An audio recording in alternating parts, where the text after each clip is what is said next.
Assalamualaikum warahmatullahi wabarakatuh.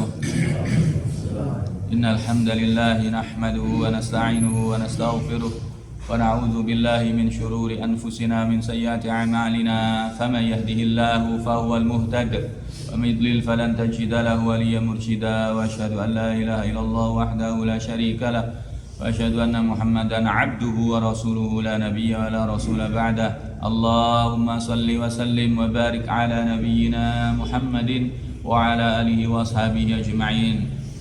Wa ba'du ikhwani rahimani rahimakumullah, kita lanjutkan hadis ke 952 an Abi Hurairah radhiyallahu anhu annahu qala Rasulullah sallallahu alaihi wasallam innallaha 'azza wa jalla yaqulu yawmal qiyamah ya ibna adam maridtu falam ta'udni qala ya rabbi kaifa a'uduka wa anta rabbul alamin قال أما علمت أن عبدي فلانا مريض فلم تعده أما علمت أنك لو عدته لوجدتني عنده يا ابن آدم استطعمتك فلم تطعمني قال يا رب وكيف أطعمك وأنت رب العالمين قال أما علمت أنه استطعمك عبدي فلان فلم تطعمه أما علمت أنك لو أطعمته لوجدت ذلك عندي يا ابن آدم استسقيتك فلم تسقني قال يا رب كيف أسقيك وأنت رب العالمين قال استسقاك عبدي فلان فلم تسقيه أما إنك لو سقيته وجدت ذلك عندي. Rawi Muslim isnadin sahih. Dari sahabat Abu Hurairah radhiyallahu anhu, ia berkata bahwasanya Rasulullah sallallahu alaihi wasallam bersabda, sesungguhnya Allah Ta'ala, Allah Azza wa Jalla berfirman pada hari kiamat, innallaha azza wa jalla yaqulu yaumal qiyamah, Allah nanti di hari kiamat akan berfirman, wahai Bani Adam, kata Allah, aku sakit namun kamu tidak menjengukku. Dia bertanya, hamba bertanya, ya Allah, wahai Rabb, bagaimana aku menjengukmu sementara engkau adalah Rabb alam semesta, engkau adalah Rabbul alamin. Maka Allah Ta'ala berfirman, bukankah kamu mengetahui bahwa hambaku fulan sakit namun kau tidak menjenguknya? Apakah kamu tidak mengetahui bahwa jika kamu menjenguknya, niscaya kamu mendapatkan aku di sisinya? Wahai Bani Adam, aku memintamu memberiku makan, tetapi kamu tidak memberiku. Kemudian hamba ini bertanya, ya Rabb, bagaimana aku memberimu makan sementara engkau adalah Rabbul alamin? Maka Allah Ta'ala berfirman, apakah kamu tidak mengetahui bahwa hambaku fulan meminta makan kepadamu, lalu kamu tidak memberinya? Apakah kamu tidak mengetahui bahwa jika kamu memberinya makan, niscaya kamu mendapatkan itu di sisiku? Wahai Bani Adam, aku meminta minum kepadamu, namun kamu tidak memberi. Maka hamba ini berkata, ya Rabbi, bagaimana aku memberimu minum sementara engkau adalah Rabbul alamin? Maka Allah Ta'ala berfirman, hambaku fulan meminta minum kepadamu, lalu kamu tidak memberinya. Apakah kamu tidak mengetahui bahwa jika kamu memberinya minum, niscaya kamu mendapatkan itu di sisiku? Ikhwani rahimani wa rahimakumullah, semua ini adalah teguran dari Allah Subhanahu wa Ta'ala, yang pada hakikatnya Allah Ta'ala adalah maha sempurna. Dia adalah Rabbul alamin, tidak memerlukan makan, tidak memerlukan minum, tidak memerlukan pertolongan dari hambanya. Justru sebaliknya, Dialah Allah Ta'ala yang memberikan makan dan minum kepada kita, yang senantiasa memberikan pertolongan kepada kita hamba-hambanya. Namun semua ini adalah teguran dari Allah Subhanahu wa Ta'ala bagi siapa saja yang enggan memberikan makan, minum, berarti dia enggan mendekatkan dirinya kepada Allah Subhanahu wa Ta'ala. Ikhwani rahimani rahimakumullah, termasuk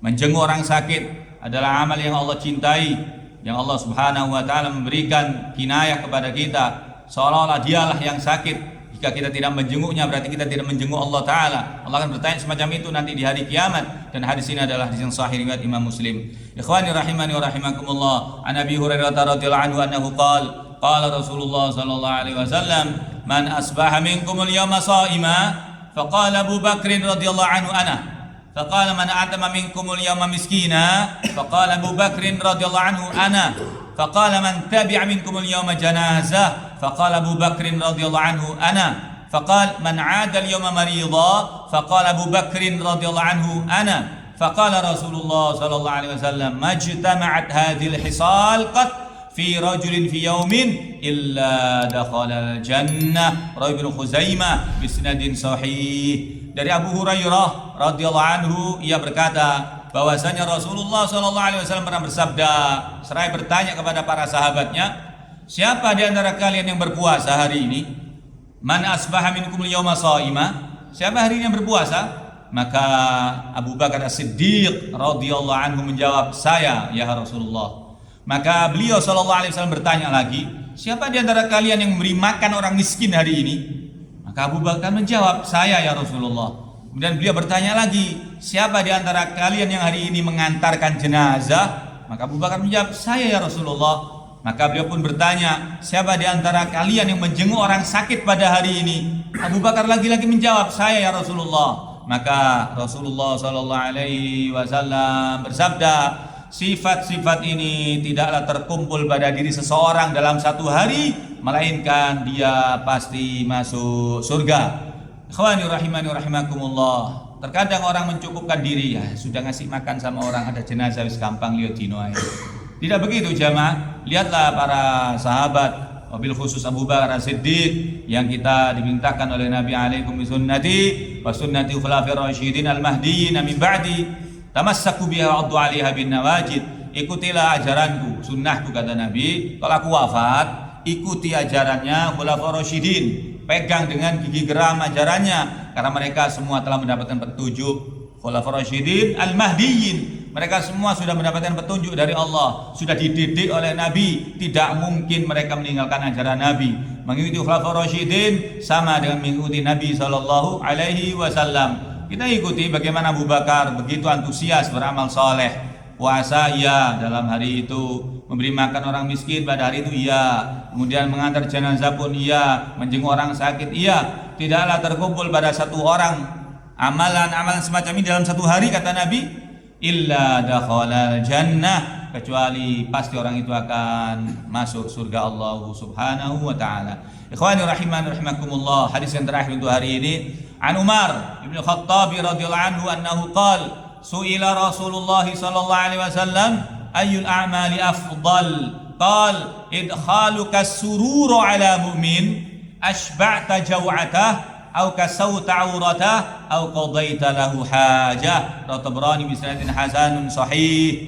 Dari sahabat Umar Ibnu Khattab radhiyallahu anhu, ia berkata, suatu ketika Rasulullah sallallahu alaihi wasallam pernah ditanya, ya Rasulullah, ayyul amali afdal? Amal apakah yang paling utama dalam Islam ini? Maka Nabi sallallahu alaihi wasallam menjawab, kamu membuat seorang mukmin berbahagia, itu amal yang paling afdal. Kata Nabi, idkhaluka surura ala mu'min, engkau bahagiakan saudaramu yang mukmin, itu amal yang paling afdal. Ya. Kemudian kata Nabi, atau engkau menghilangkan rasa laparnya dengan membuatnya kenyang, atau engkau menutup auratnya, atau engkau memenuhi hajatnya. Anda bayangin jemaah, memenuhi, membahagiakan seorang mukmin, orang yang beriman kepada Allah adalah amalan yang afdal. Bahkan Nabi suatu ketika pernah bersabda, kata Nabi, demi Allah, lebih aku sukai aku memenuhi, menyelesaikan hajat satu orang mukmin, bahkan seorang muslim, aku selesaikan urusannya sampai selesai, lebih aku sukai daripada aku beriktikaf di masjidku ini selama 1 bulan penuh. Anda bayangkan jemaah, pahala besarnya orang beriktikaf di Masjid Nabawi 1 bulan penuh di bulan Ramadan. Iktikaf fi syahri Ramadan. Iktikaf itu di bulan Ramadan. Anda bayangkan, yang 1 kali sholat saja di Masjid Nabawi itu derajatnya 1000 kali sholat di tempat yang lain. Nah kalau 1 bulan 5 waktu, belum sunah-sunahnya, belum terawihnya, belum zikirnya, belum baca Qur'annya, 1 bulan penuh, belum dilipat gandakannya di bulan Ramadan. Kata Nabi, masih aku sukai menyelesaikan hajat seorang muslim. Kata Nabi SAW, Nabi ini tahu mana yang berat pahalanya, mana yang ringan pahalanya, mana disukai Allah, mana tidak. Sampaikan pada kita semuanya. Maknanya apa? Nabi tidak pernah meninggalkan i'tikaf. Bukan berarti kita kemudian tidak perlu i'tikaf. Tidak semacam itu. Nabi tidak pernah meninggalkan i'tikaf di akhir hayat beliau. Bahkan pernah Nabi beriktikaf selama 20 hari penuh di bulan Ramadan, di hari yang terakhir. Tapi Nabi maksudnya mengajarkan, selesaikan juga keperluan saudaramu. hubungannya dengan Allah, hablum minallahnya bagus, hablum minan nasnya juga harus bagus. Tidak semuanya orang-orang yang mampu itu itikaf, yang menyelesaikan urusan orang miskin nanti siapa? Jadi inilah keseimbangan, keadilan dari ajaran Islam yang diajarkan oleh Nabi kita Muhammad sallallahu alaihi wasallam. Sekali lagi jamaah, idkhaluka surura ala mu'min afdalul amal fi Islam. Idkhaluka surura fil mu'min ala al mu'min fahuwa afdalul a'mal indallah. Engkau menyenangkan orang beriman, itu adalah amalan yang paling dicintai Allah, yang paling afdol. Sebaliknya, engkau menyusahkan orang beriman, itu adalah perkara yang berat dosanya di sisi Allah Jalla Jalaluhu. Aqulu qouli hadza wa astaghfirullah li wa lakum wa lakum minkum kafaratul majlis. Subhanakallahumma bihamdik asyhadu an la ilaha illa anta astaghfiruka wa atubu ilaik. Assalamualaikum warahmatullahi wabarakatuh.